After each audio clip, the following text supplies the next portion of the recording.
Happy Monday and welcome to the Bulwark podcast. I'm Charlie Sykes.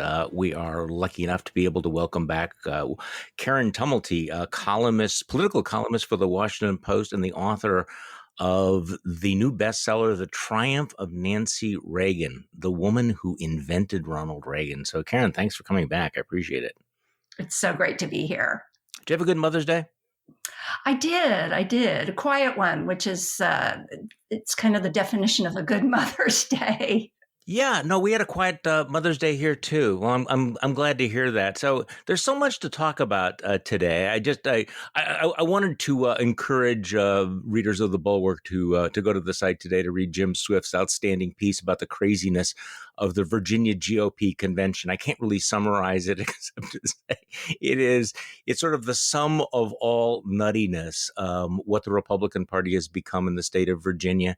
They used to be rational Republicans in Virginia. Now they're having this drive-through convention, which to say that it's bizarre and has weird little twists and turns is putting it mildly. So I would strongly encourage people to do that. So Karen, I wanted to start off and I want to get to your book about Nancy Reagan, but we just have to talk about this moment that we're in where the Republican Party is about to purge Liz Cheney and replace her with Elise Stefanik. And so let's, as a palate cleanser, let's listen to some of the spin on this. Let's go to Chris Christie first. Chris Christie explaining on ABC to George Stephanopoulos why this is probably a good idea to get rid of Liz Cheney.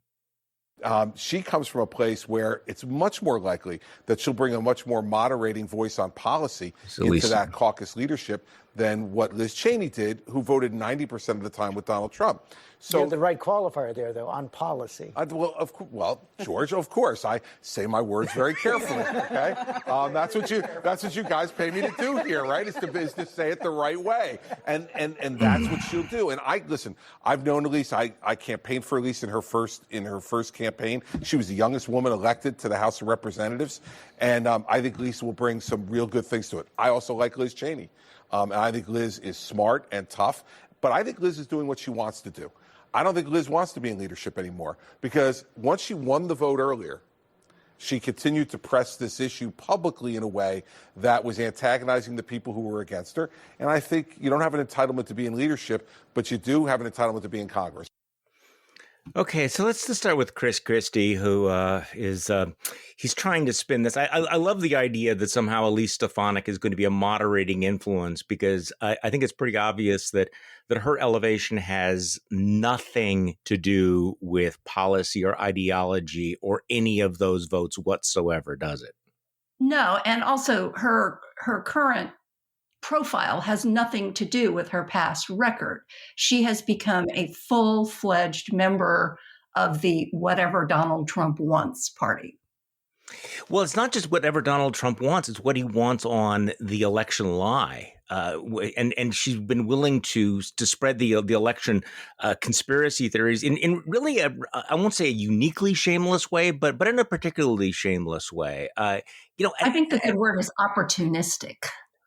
I think the word is opportunistic. I think the word is also unscrupulous. What really distinguishes her is how unscrupulous her ambition is and how malleable her principles are, because this is a young woman who was really the most likely to succeed, the face of the Republican Party, back in 2019. Paul Ryan himself wrote a glowing piece in Time magazine saying Elise is not just the future of the Republican Party. She is the future of hopeful, aspirational politics in America. Well, apparently she's made a different choice. Well, and again, she is a perfect fit, quite frankly, for what the House Republican Conference has become, which is don't pay any attention to anything I used to say I believed in. Right now, I will do anything that Donald Trump tells me to do. Well, that's true, and there's a lot of that. But what I really find extraordinary about her, and why I keep coming back to what the particularly shameless way is that she's pushed out the suggestions about Dominion voting systems. She went on Steve Bannon's show the other day, She said some things about the Georgia vote that were so obviously untrue that the folks, the Washington Post fact checkers, gave her a chance to correct it. Like, obviously, with the passage of time, you're wrong about this. And instead of acknowledging that she was wrong about 140,000 votes cast in, illegally cast in Fulton County, which is ridiculous, she's actually doubled down on it. So, it's a distinctive kind of toadyism for a woman who is obviously intelligent, who had a completely different career path at one time. And so it doesn't matter that she's more moderate, or that she voted against the tax cuts, or that she voted against other things that Trump has done. As long as she's with him on this election thing, it's okay. What I really love, though, is that this spin from people like Christie that, well, the real problem with Liz Cheney is she keeps talking about it. Who keeps talking about it? It's Donald Trump. Talks about it every day, and it doesn't register. It's like this cognitive dissonance. Liz Cheney talks about it, that we ought to take January 6th seriously. That's bad. That's obsessive. Donald Trump talks about the fake, phony election every single day, multiple times a day, and he's still the great leader. Yeah, the whole idea that, that they are talking out of both sides of their mouth. I mean, on the one hand, they have all bought into the lie that the election was stolen. And then on the other hand, they keep saying, let's move on from January 6th.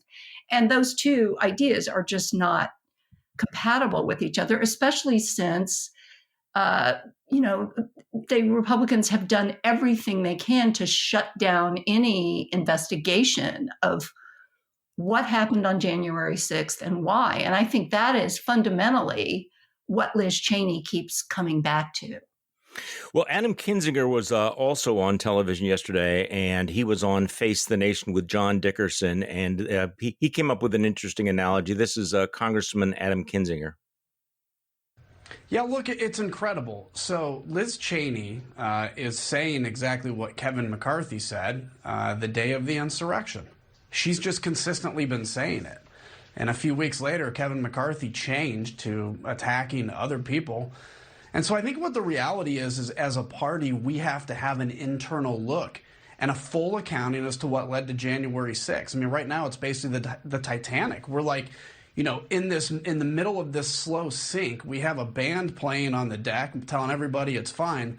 And meanwhile, as I've said, Donald Trump's running around trying to find women's clothing and get on the first lifeboat. And I think there's a few of us that are just saying, guys, this is not good, not just for the future of the party, but this is not good for the future of this country. We're 4 months after January 6th, an insurrection, something that was unthinkable in this country. And the message from the people that want to get rid of Liz Cheney is to say, it's just time to focus on the future and move on. Like this was 10 years ago, and we've been obsessed about it since. It's been 4 months, and we have so many people, including our leadership in the party, that has not admitted that this is what it is, which was an insurrection led by the President of the United States, well deserving of a full accounting from Republicans. Well, I must say the analogy with the Titanic doesn't quite work for me because Donald Trump is not on deck. He is the iceberg. And the difference, too, is that the Titanic at least had a few lifeboats. Oh, well, see, I'm not sure whether that analogy works either, because I'm not totally convinced that this won't work in the near term. I just want to throw out the idea. I'm not making a prediction here, because predictions are, I think they're very, very dangerous. But I do think that people ought to at least sit back and think, what if this works? What if in fact this party behaves this way, embraces this lie, goes along with this guy, and wins back power? What happens to the country? Well, we are seeing the template for what happens to the country in Arizona right now. And you're just going to see that in state after state after state after state, which are these sort of phony audits of legitimate votes. You've got to wonder, no matter who wins in 2022 or 2024, it's going to be challenged. Well, it is going to be challenging. I don't want to get too dark here, but I mean, there've been a number of articles, people saying, well, what would a Republican House do about the Electoral College in 2024? But the point that Adam Kinzinger made, and he just tweeted out this morning that he had tried to warn Republicans, including Kevin McCarthy, on a conference call before January 6th, that continuing to spread these conspiracy theories might lead to violence, and that McCarthy blew him off. But his point is I think somewhat relevant that Kevin McCarthy himself was willing to call out the president right after January 6th, and since then has been walking it back. And really what Liz Cheney is saying is not that much different than what Kevin McCarthy is saying, but apparently it's just the acceptable line is, but you just need to shut up about it. Yet, yes, there was an attempt to overturn an American presidential election, but come on, get over it. What do you have to keep talking about? It was like 4 months ago. Well, you hear that all over the place. I mean, the day it happened, Lindsey Graham was saying, I'm done with him. And he's not. He can't quit him. So I have a little item in my newsletter today, and I don't know how significant it is, but I do think it's important to pass on. One of our really, really smart friends takes a story that has been reported. This is not breaking news, but then he connects the dots. And he starts with the fact that back in March, Kevin McCarthy hired a guy named Brian Jack to run his political operation. And Brian Jack had been Donald Trump's White House political director. And Brian Jack was directly involved in helping set up the rally that preceded the attack on the Capitol. Remember, Congressman Mo Brooks spoke at that rally. He said he was invited to speak by Brian Jack, so that Brian Jack called him from the Trump White House and encouraged him to speak at this rally on January 6th. And then Kevin McCarthy turns around and hires the same guy in March, knowing that he was pushing the Stop the Steal stuff. So does this contribute to his incredible walk back and everything? But here's the kicker: Liz Cheney has been pushing for the creation of an independent 9/11 style commission that would really focus on the attack on the Capitol. And this is one of the real breaking points between McCarthy and Liz Cheney. And so our friend had emailed us and said, look, so undergirding the whole Liz commission thing is the fact that not only does Kevin McCarthy himself have a conflict given his call with Trump on January 6th, but his top political guy would also potentially be a target of the investigation into what happened on January 6th. So I think that's kind of a little bit of a tidbit, a little bit of a connecting the dots to keep in mind as we watch the looming defenestration of Liz Cheney. But, Charlie, don't you think that the only thing that makes Kevin McCarthy explicable is that he is just completely focused on whatever he thinks can get him back the gavel in 2022. And, the consequences beyond that, I think are something that, a lot of Republicans led by Kevin McCarthy are thinking like, well, we'll deal with that later.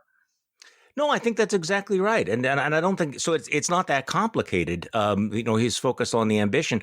What's interesting are the number of commentators who think that, well, the job of the leaders and people like Liz Cheney is solely to be pushing this partisan message, and like, why is she talking about this rather than attacking the Biden administration, as if the elected officials, including the leaders, don't have a somewhat weightier responsibility to the Constitution as elected officials. What I'm getting at is that we've sort of internalized the idea that the partisan ambition, of course, is going to trump any responsibility to the actual Congress or to the actual Constitution or what's good for the country. It's just sort of assumed.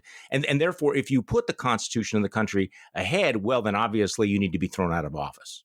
Obviously you don't understand your role. All the smart people writing for, the usual suspect publications. Yeah, it is sort of and again, it's just a completely opportunistic agenda right here. And everything is like whatever gets us over the finish line in November of 2022. And by the way, the Republicans should be feeling pretty good about that right now. If you look at the number of Democrats who are either Democrats in swing districts who are either retiring or thinking maybe they want to run for the Senate or governor.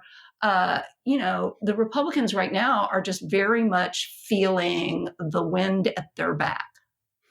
They are. That's why I keep saying that it may be comforting to say that this is the Titanic, but don't be so sure of all of that. I think the other thing that we've learned is that you can have people who will change their position 180 degrees, put everything they've done into a memory hole, and pay, and there are no consequences. There's no political price to be paid for some of this behavior, at least not so far. And I think that's that's the warning. Of course, I mean, the counter to that, of course, is what Kevin Williamson writes in National Review is like, guys, you do know that Donald Trump lost this election, right? I mean, he did lose. And how weird it is that this party has decided that it's going to continue to, link itself so closely to a guy who was just rather decisively defeated in this election. And, what people can't be reminded of often enough is this is also a party that has won the popular vote exactly once since 1988. This is not about expanding their reach or growing their appeal. I mean, this is a party that is sort of eating itself. Well, they are, and they don't seem to care about all of that. So let's talk about Nancy Reagan and a couple things about Nancy Reagan. Here's something I've been thinking about over the weekend. Joe Biden, when he gave his speech, when he spoke, seemed to be laying out an agenda that was the antithesis of Ronald Reagan, that was dismantling the whole Reagan revolution. And yet, I guess I want to get your sense about whether or not Biden is the anti-Reagan or whether or not there's some commonality. And so a lot of our listeners are going to not have any idea what I'm talking about, because I saw Trump not as a direct line from Ronald Reagan, but in many ways a substantial divergence. There's something about the optimism and the personality of Biden that strikes me as more like Reagan than Trump was ever like Reagan. So give me your sense about Biden's relationship. Is he the repudiation of Reaganism, or are there some commonalities? How do you feel about this? Well, I mean, certainly people are looking at his basic philosophy about the size and role of government, and that would be the antithesis of Ronald Reagan. But where I don't, the people who make the argument that, Reagan was a direct line to Trump, I don't buy it, because don't forget, Ronald Reagan won 49 states in 1984. And also his brand of conservatism was aspirational. It was optimistic.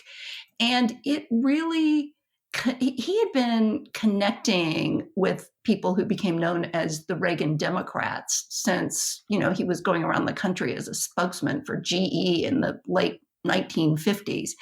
It was just the whole philosophy behind it. And I don't think you win 49 states by appealing to people's sense of grievance. So, but they're living in very different moments. One of them coming out of the 60s and the 70s, and, different. Also, we're just in a different kind of crisis here. Whether, Bidenism is going to be proven to be the answer, we'll know that pretty soon. Yeah, we are going to find out pretty soon. So one thing I wanted to ask you about, another thing, and I mentioned this on a previous podcast, sometimes when I read books like yours, I'm overwhelmed by the thought that the past wasn't really that long ago. It may be a different world, but that we're still living under the shadow of it, that many of the things that we're talking about have their roots in the 30s and the 40s. You know what I mean here. I think maybe that's just maybe that's just a symptom of growing older. So I've been talking about the role of the Young America's Foundation, which is sort of a successor of YAF, and it's headed by Scott Walker, who says that he's going to use this organization to restore conservatism. He's become very, very Trumpy. But this is an organization that actually bought the Reagan Ranch. So they kind of wrap themselves in the cloak of Reaganism. And I noticed your book goes into some detail about how Nancy Reagan actually hated Young Americans for Freedom, which I found completely amazing. So can you talk to me about this? Because I think everybody in the Young Americans Foundation or Young Americans for Freedom, these are two different organizations that merge with one another, think of themselves as the purely Reagan, and the fact that they own the Reagan Ranch. I mean, this is like, and you're pointing out Nancy was not a fan. That's right. I really hope that people, one of the challenges in writing a book like this, and I'm so gratified by the incredible critical response it's getting, but I do need to sort of challenge people to set aside everything they think they know about this very controversial First Lady and this marriage and her role, because I did find that her, as much as she styled herself this kind of pre-feminist traditional spouse, she had just an enormous impact on her husband's rise, on very specific policies when he was president, including with people like Jim Baker and George Shultz, who were smart enough to realize how valuable she could be. But after Reagan is incapacitated with Alzheimer's, the ranch was the place he loved more than any spot in the world. But he reached a point more quickly than they thought he would, where he couldn't go to the ranch anymore. It was a torment. He couldn't ride. He would get sort of terrified, as Alzheimer's patients do. So she puts the ranch on the market and it sort of languishes. And then Young Americans for Freedom, I don't know if they changed their name by then or not, comes along and buys it. And immediately it becomes sort of a competitor for the Reagan Library when it comes to, their fundraising appeals were using Ronald Reagan's name, Ronald Reagan's image. Both Reagans had signed documents sort of claiming that the rights to his name and image and her name and image belonged to the library and the foundation.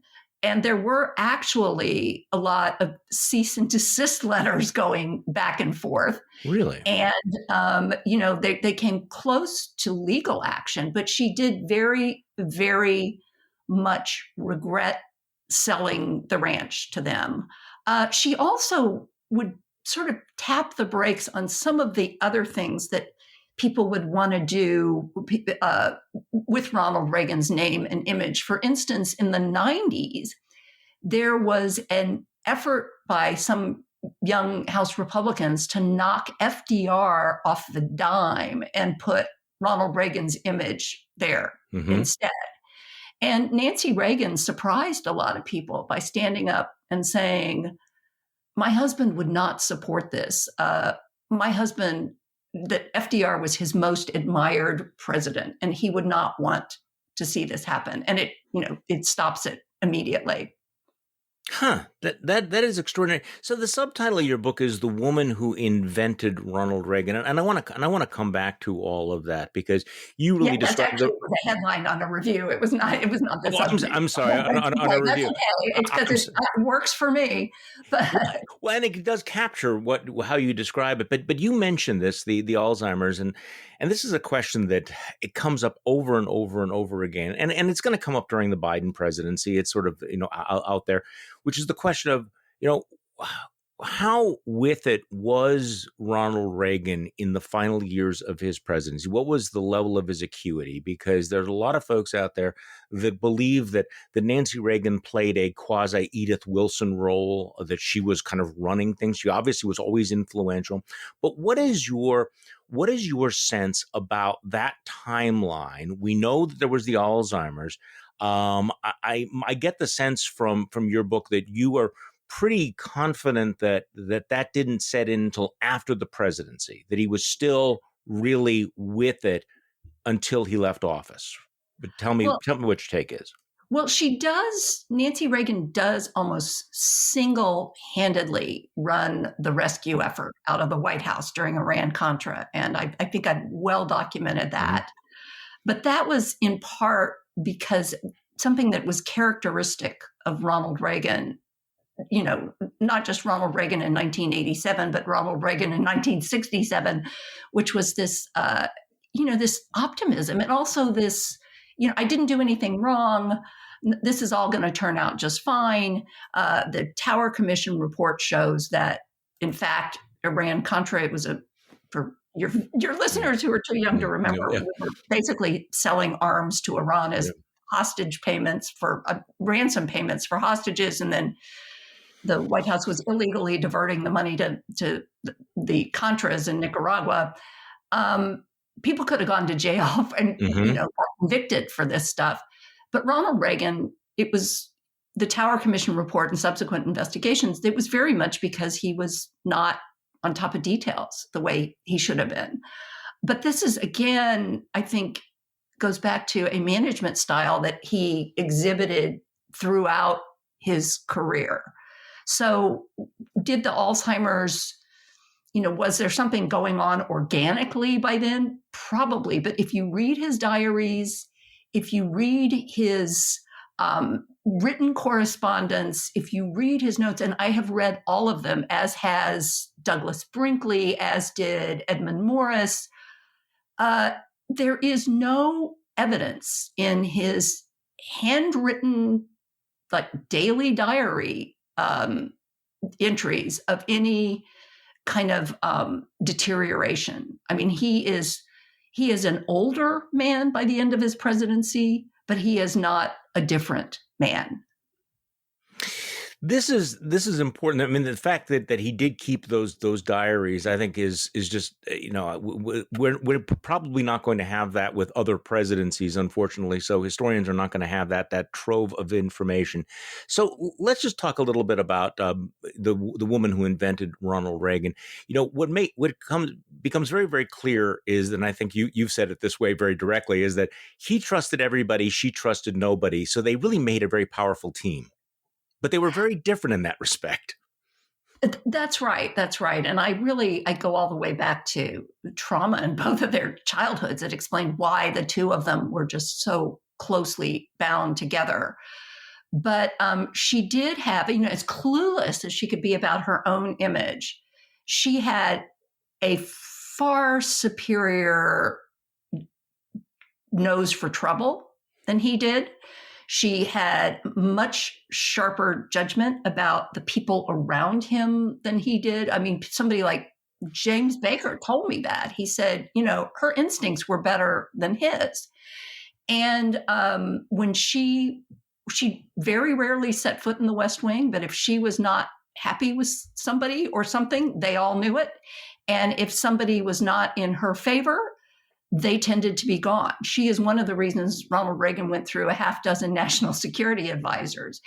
But the shrewder, smarter people in the administration, and I would count among them not only her closest ally, Michael Deaver, the deputy chief of staff, but James Baker, George Shultz, the Secretary of State, they understood that Nancy Reagan was an incredibly valuable ally to have. And if you could convince her that something was in the president's best interest, you had a good shot of getting Ronald Reagan aboard. And I remember seeing in one oral history, William Clark, who was one of his national security advisors who tangled with Nancy, saying, we always said the troika in the White House was, Jim Baker, Deaver, and Ed Meese, the most ideological of them. He said the real troika was Baker, Deaver, and Nancy.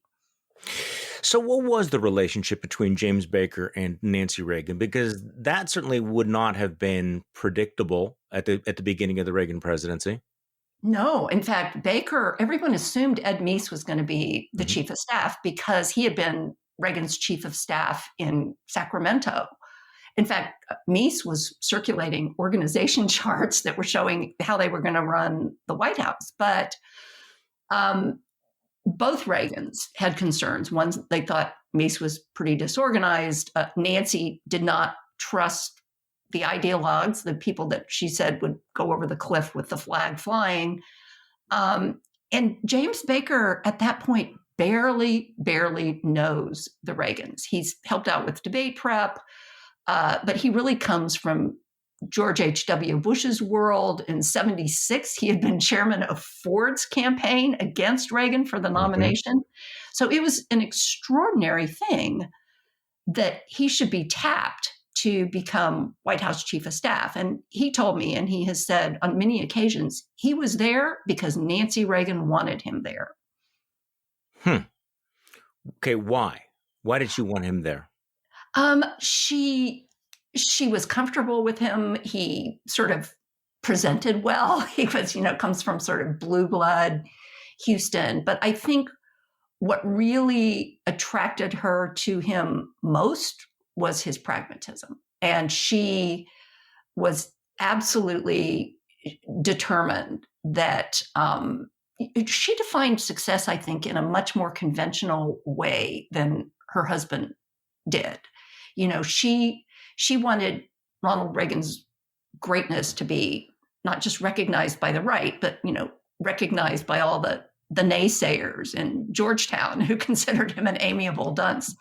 And so I think Baker was part of that, but mostly I think she just liked his pragmatism. And the same thing was the case with George Shultz. And she becomes an incredibly important ally for Shultz in, setting up the circumstances under which Ronald Reagan can reach out to Mikhail Gorbachev, and at a time when his administration was really populated primarily by hardliners, hawks, who really thought there could never be any such thing as a working relationship with Moscow. And again, this is like a role that people don't necessarily associate Nancy Reagan with. Well, that's of course, I think the real strength of your book is that you point out that she was not just his enforcer, on personnel things, but that she played a crucial role in the public policy. So let's look at the other side of this, though, the personal and the family side, because you go back, into who Ronald Reagan was. That Ronald Reagan was really the product of a very dysfunctional family, an alcoholic father. Maybe his aversion to conflict came from all of that. But Ronald Reagan was a product of the Midwest and of a deeply broken family. So how did she play into that in terms of the partnership, in terms of being complementary? She had more confidence than he did in terms of conflict. Or talk to me about that. Well, one thing, yes, she was, as Edmund Morris, the biographer, told me, she was a street fighter, which he was not. But I think that in Ronald Reagan's childhood, he was a much more solitary figure than his public persona would suggest. As gifted as he was at connecting with the country, he was a guy who was not, he didn't have a Bill Clinton Rolodex that was miles long, and he didn't like to just sit there on the phone chatting people up the way Donald Trump did.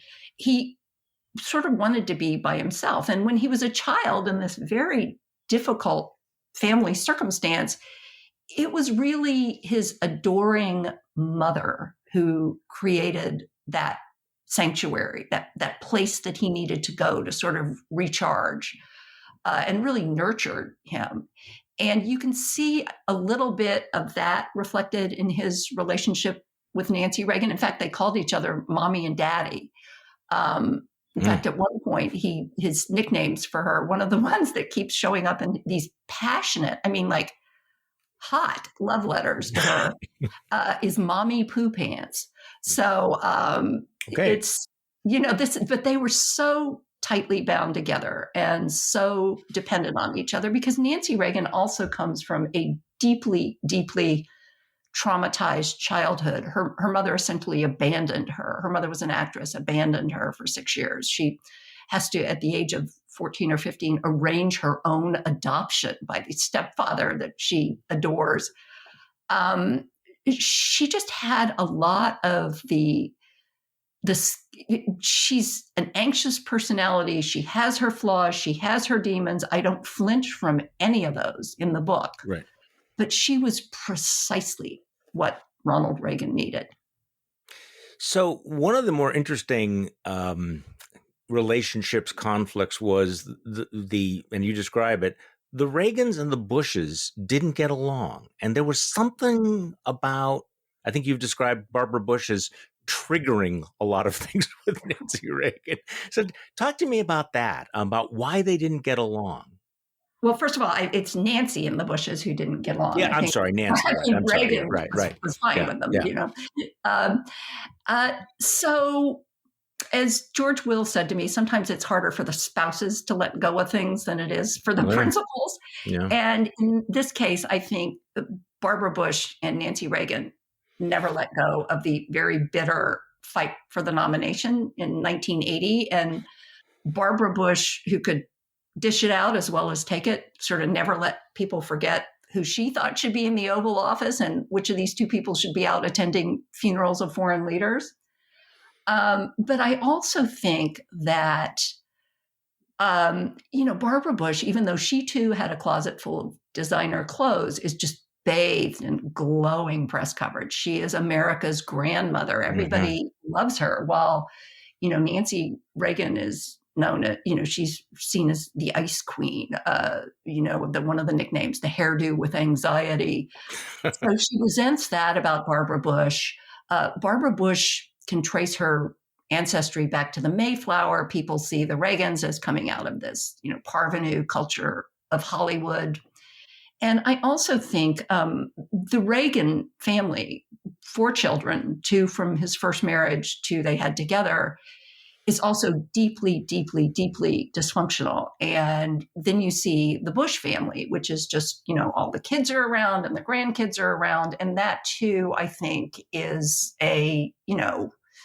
is something as well that kind of really does trigger Nancy Reagan's anxieties and feelings of inadequacy. In fact, she wrote at one point, "All I ever wanted was to be a good wife and mother, and I guess I succeeded more at one than at the other." And in the dedication of her memoir, she writes, "To Ronnie, who always understood, and to my children, who I hope will understand."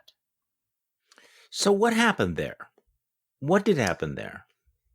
I think that the Reagans, they were an epic, epic love story, but they were so closely bound together that there just wasn't any room for anyone else. And their children, unfortunately, become the collateral damage of all of that. And you can see that going right into her funeral, where both Patty and Ron talk about this closeness. And on the one hand, as Ron says, one thing my mother knew, which was how to love, but how, they were a closed circle unto themselves. Michael didn't even go to Nancy's funeral.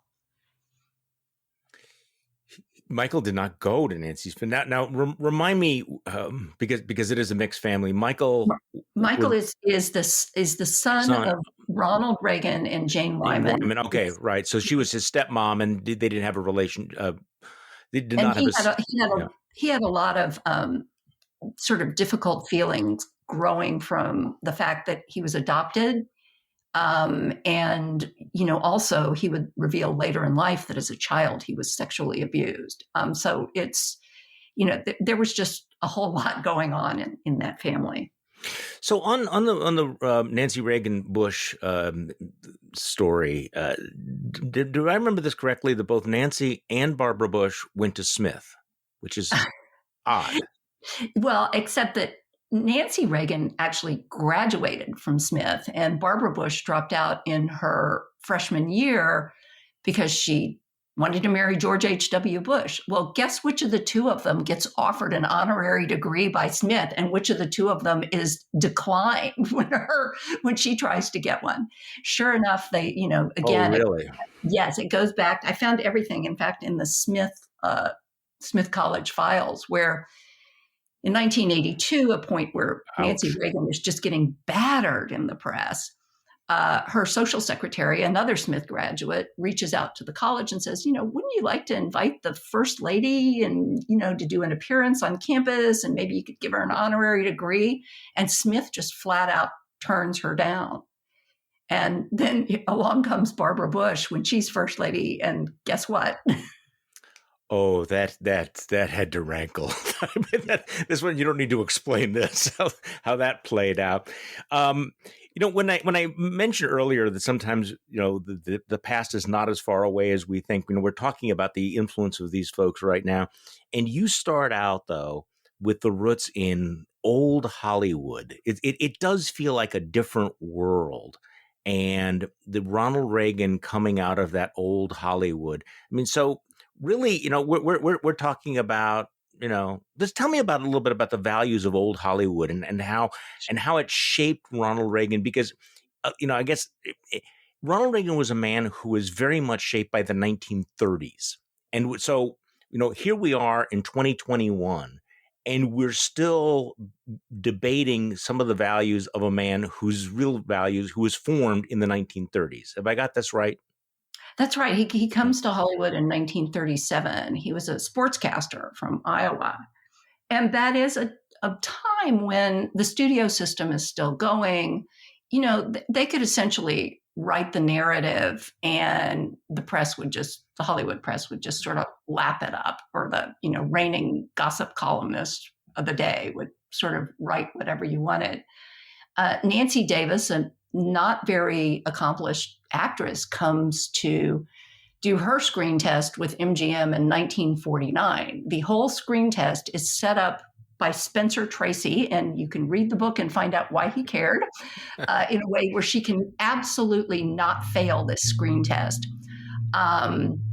So she is too offered a contract. And one of my favorite single bit of trivia I found out that I have in the book is that because MGM offered, the biggest powerhouse of Hollywood studios, offers a contract to Nancy Davis, they turned down another actress named Marilyn Monroe.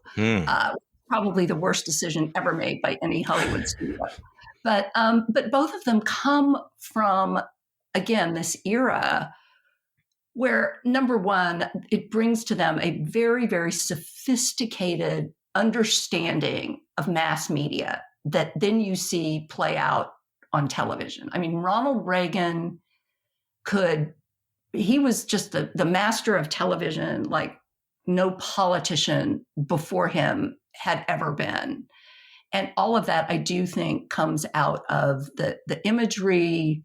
I mean, the Reagan presidency, in fact, is just, what sticks with you are the images. A lot of people would say, his critics would say a lot of these images were at odds with the actual values and the policies. But boy, they were masterful at that. So basically, if we take the string back, that if it wasn't for Spencer Tracy, we wouldn't have Nancy Davis. If it wasn't for Nancy Davis, who becomes Nancy Reagan, we wouldn't have Ronald Reagan. So it all traces back to Spencer Tracy. Right. And even Reagan would point out, when he meets her, he is at a low point of his life. His first wife has gotten bored with him and walked out. His movie career is coming to an end. He literally shows up for their first date on crutches, a broken man, because he's broken his leg in 6 places. His spirit is in what he would describe as a deep freeze. And he himself would say, if Nancy Davis hadn't come along when she did, I would have lost my soul. Karen Tumulty, thank you so much for the book, and thank you for coming back on the podcast. We always appreciate it. I so enjoy being here. Thank you. It's been my honor. And thank you all for listening to today's Bulwark podcast. I'm Charlie Sykes. We'll be back tomorrow, and we will do this all over again.